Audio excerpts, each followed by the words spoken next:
let's take a look at some information and charts on Binance BNB for Brave New Coin. So I try to avoid doing any videos about Binance because they mainly sound like an ad for Binance. I think there will be tomes written on what Binance has done from a business perspective. CZ's business acumen, just ruthlessness of just adding literally anything that has a pulse in crypto. From a business perspective, you couldn't be more impressed. Sam is very similar. Just does anything regardless of kind of regulations or it's very crypto, I guess. I don't know. It's very ruthless capitalism, rugged, do whatever needs to be done. For instance, you see a problem on ETH, you find ways to solve that problem with your own chain, with your own token. You bring people who are alienated from ETH because of fees, and you grow your own token. It has this massive neon sign on the walled garden that is Binance to say, we're having fun over here, guys. I don't know what you're doing on ETH, but you can do everything and more on Binance. So it's hard to argue with that aspect of it, certainly. I usually do one of these a quarter because they burn the tokens once a quarter. So I was waiting on that. They haven't announced that yet, but most assuredly, it'll be the biggest burn they've ever had, no doubt in my mind. Token burn. So get ready for those headlines because those are coming. Last quarter, they announced the burn by January 19th, I think it was. So we've got probably a week. If they're smart, they'd announce the burn before the Coinbase IPO, which is why I thought it would. It's not an IPO, it's a direct listing. But that's why I thought it would be by today. It hasn't been. So whatever. But so they are exploding off of basically ETH layer 2, stealing ETH users in a good way, really. I mean, it is what it is, right? Don't hate the player, hate the game, And they're riding high off the Coinbase direct listing, which is coming tomorrow, and by all accounts going to be massive for many reasons. But it's important to note that BNB, the token, does not represent equity in the company.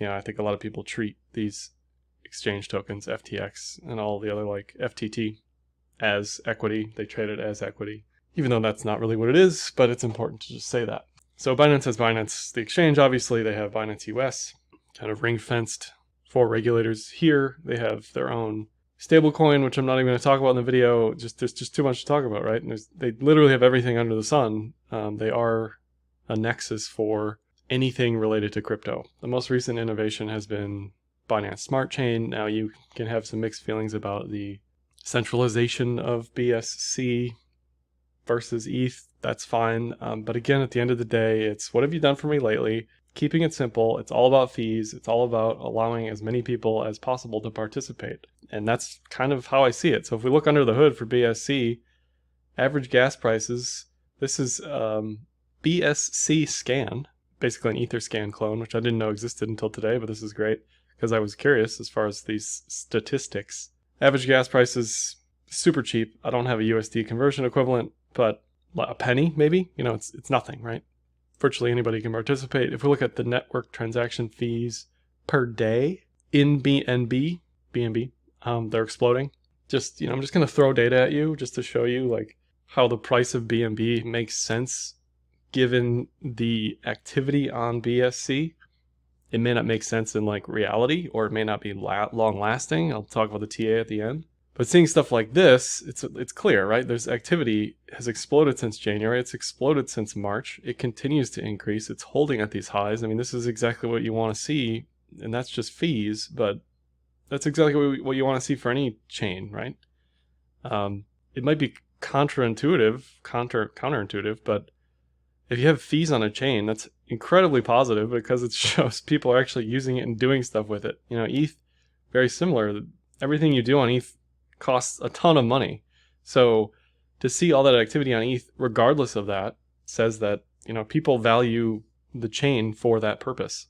The same is to be said for anything, including BSC. This is daily gas used. Again, it hit an all-time high in early March, hit another all-time high in mid-April. So it just keeps on blasting higher and higher as far as usage metrics are concerned. Pending transactions, contrasting this to ETH or really anything else, are basically zero on any given time. And again, this goes back to centralization versus decentralization, security, scaling, blah, blah, blah, all the other stuff. Most people care about that, have deep values related to that as far as the long-standing crypto people. The people just getting in, they don't care, right? They're trading Top Shot, which is like a Roche Motel for money, and it takes 3 weeks to get it out, to get your money out of there, right? Like, they don't care. They just see that you can buy a Top Shot pack for $1,000, sell one of the moments for $1,200, get your money back, and have a bunch of stuff left over, right? People don't really necessarily care about the implications or the consequences of centralization immediately. That may kick in over time, but with stuff like BSC, people don't care. Let's be honest, right? They can do everything they can do on ETH, but better, faster, cheaper, stronger, smarter, whatever. In the moment, right? That may change, but in the moment, this is the average block times, 3 seconds, or lower. It's just it's completely different from ETH in that it does everything better than ETH does at the moment. That may change, that may get adjusted, but that's where we sit. It also helps that ETH price-wise has consolidated, whereas BNB price-wise has continued to break out. It's 2x'd over a couple days. I mean, it's absolute insanity, right? They also have their own pegged tokens, just like ETH. All of this is very analogous of, wrapped BTC on ETH, basically making it ERC20 compliant. A similar type of setup here for BNB, basically anything you'd want to trade, right? Anything that's worth anything that makes sense to trade. Lots of activity here, lots of holders. If you look at active, unique addresses, I mean, look at this, right?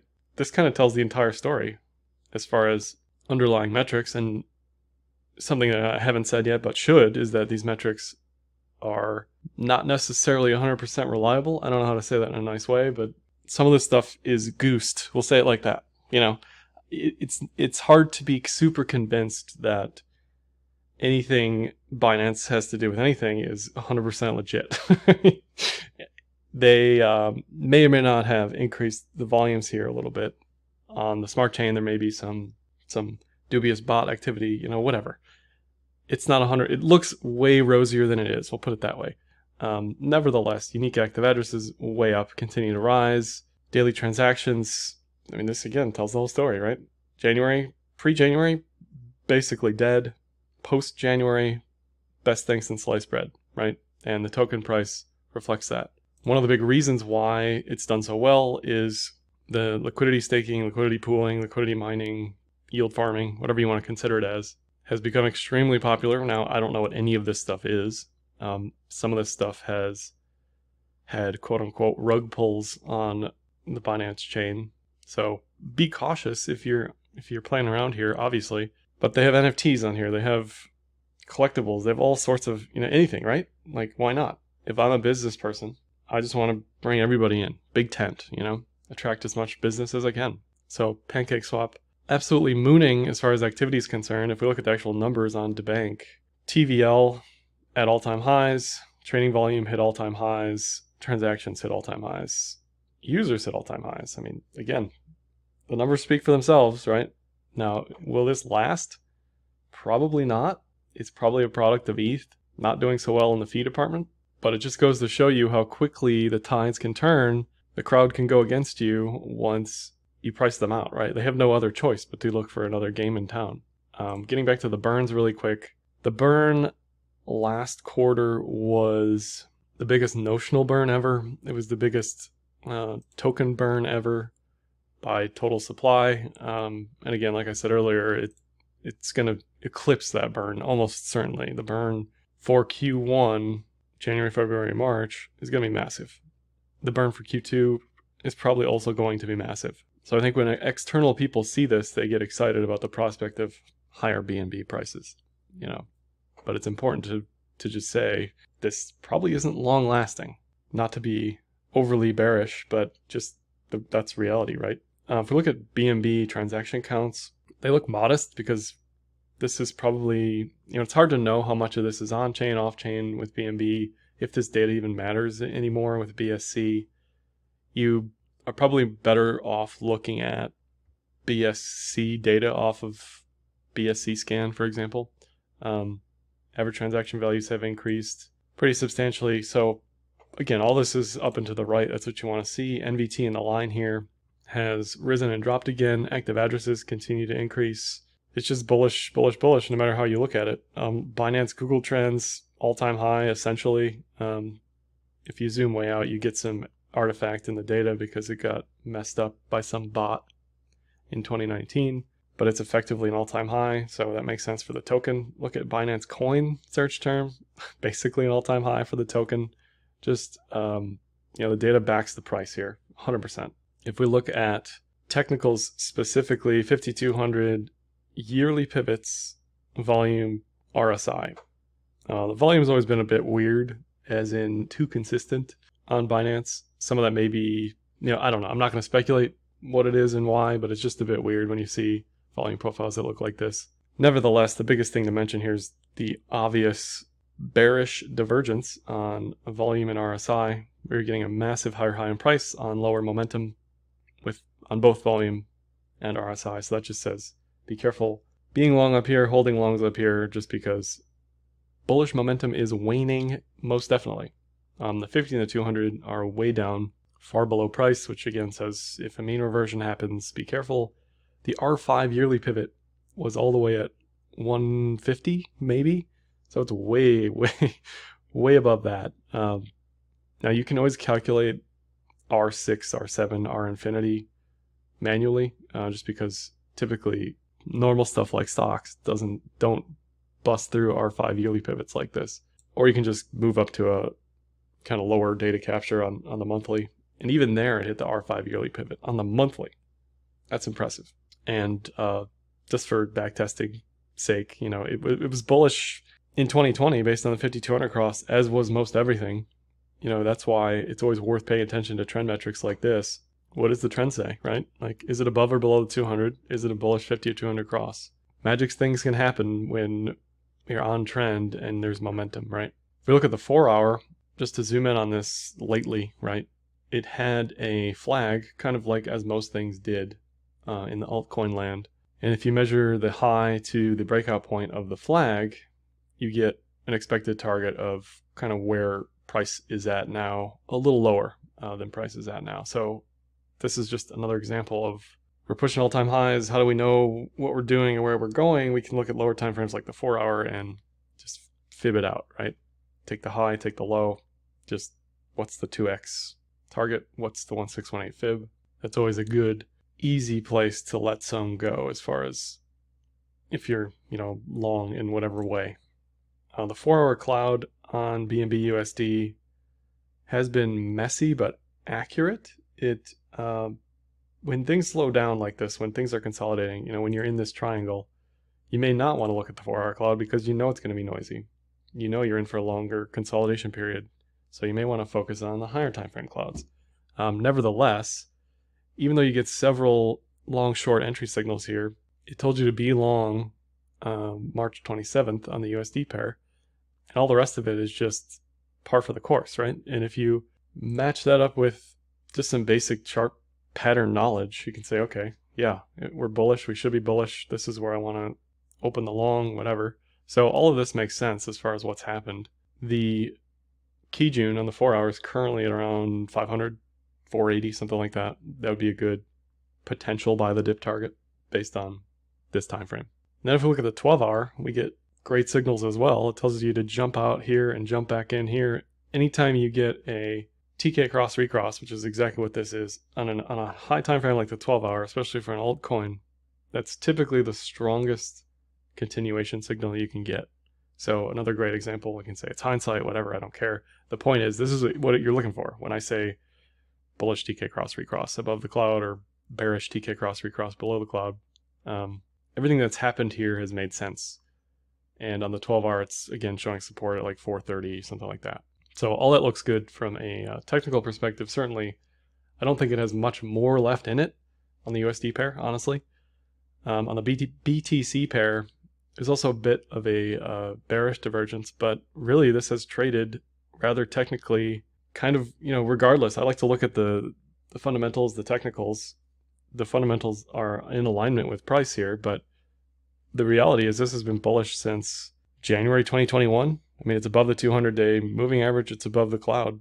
that's really all you should need to say, yeah, this is a good trade. Now, it's a bit unrealistic for most coins to break through what was a year-long consolidation process. Typically, you don't see this. You don't see a breakdown from a consolidation period and then instantly breaking through that on the way back up. You normally would expect, at least I would, some consolidation before we broke up. But nevertheless, the trend metrics were spot on, and they've been pretty good even as far back as 2019. In 2019, you got a very similar picture. January, above the cloud, above the 200, boom, off to the races. Then you get a diamond top, one of the best I've ever seen on any chart ever, and broke down, broke the cloud, broke the 200-day moving average. So all this makes sense to me. Then you had this bull div here that I talked about a few months ago. But anyway, point is now the support is at 6,500, 65,000 sats rather. And if I was in this, I definitely wouldn't be anymore based on those technical signals. And BNB ETH, very similar to the BNB BTC pair. It's been bullish since January, February. It broke back above the 200, back above the cloud. It had a bull div before that. Now it's got a bear div with a Kijun support around 0.18. Especially with BTC and ETH finally moving in price discovery, I find it difficult to continue to hold BNB over ETH and BTC for those reasons, even with the Coinbase stuff coming tomorrow. So all in all, Binance is a masterclass on business, really, at the end of the day. Love them or hate them, they've done everything they need to do to make BNB what it is today. You know, at the very least, you have to give them credit for that. All of the on-chain metrics for BSC are screaming. I don't expect that to last as ETH sort of tries to figure itself out. You know, if ETH fails at whatever layer 2 or whatever's coming next for ETH, if that fails, then BSC is certainly waiting in the wings to take over for anything that goes wrong with ETH. Technicals for USD look toppy. For technicals across the board look toppy. Really everything looks pretty toppy and FOMO, frothy, euphoric. So that's all I have for this one. Like, dislike, comment, share, subscribe. Check us out on Enzyme, non-custodial portfolio management tool. We trade ETH and BTC.